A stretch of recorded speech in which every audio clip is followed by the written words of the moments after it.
Well, joining us now is Olufemi Lawson to share his views on the situation, and he's also the spokesman for the Southern Nigeria frontier.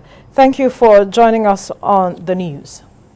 Good afternoon. Good afternoon. Now, several resolutions reached by the Southern governors, and I want us to address a few of them.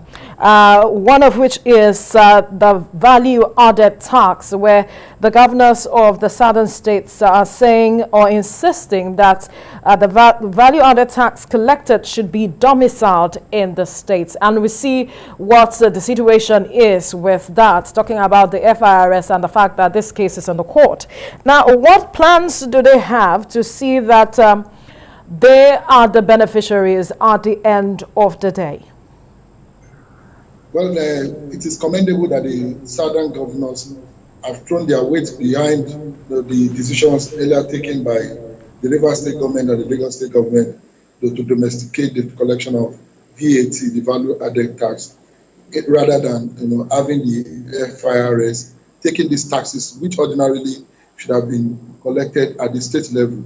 It is good now that we have the 17 states of the South joining their voices to it.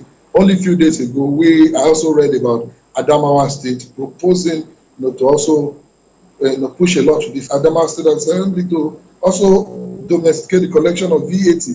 It's a good part towards granting some level of independence to our states from the central that has held them hostage.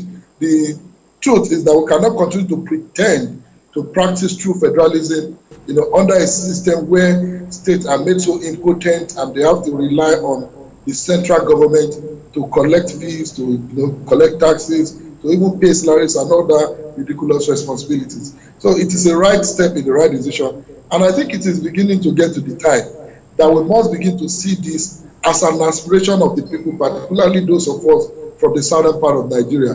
It is beyond the governors.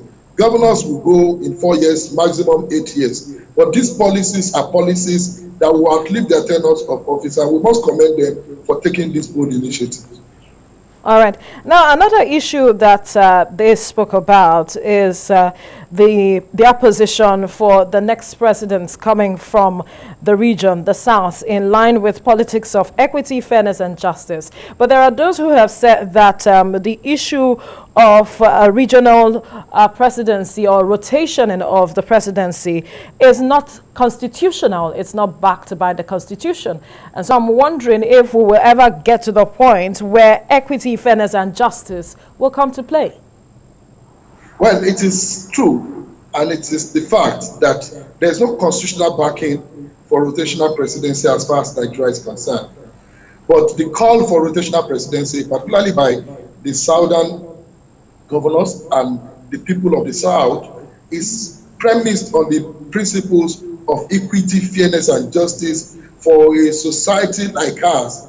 We live in a very plural society, multi-religious, multi-ethnic, and it's only fair that we begin to look at how each section of the country can be allowed to be part of the administration of the country.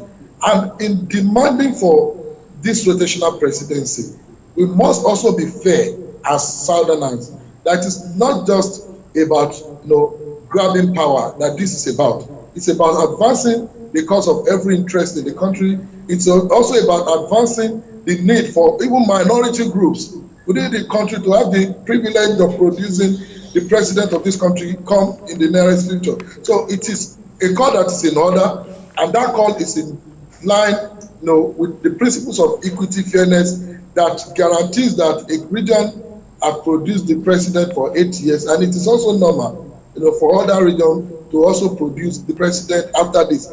And this is not going to be seen as an advantage for us as the southern Nigerian people alone.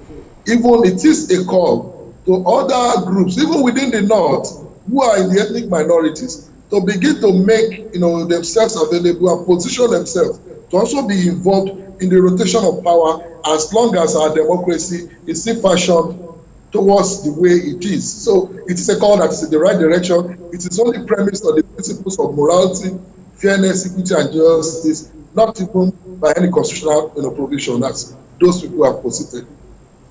Now, one key issue that they raised at the meeting, which was also an issue that generated a lot of controversy and divergent views, was the enactment of the anti-open grazing laws, which they also mentioned.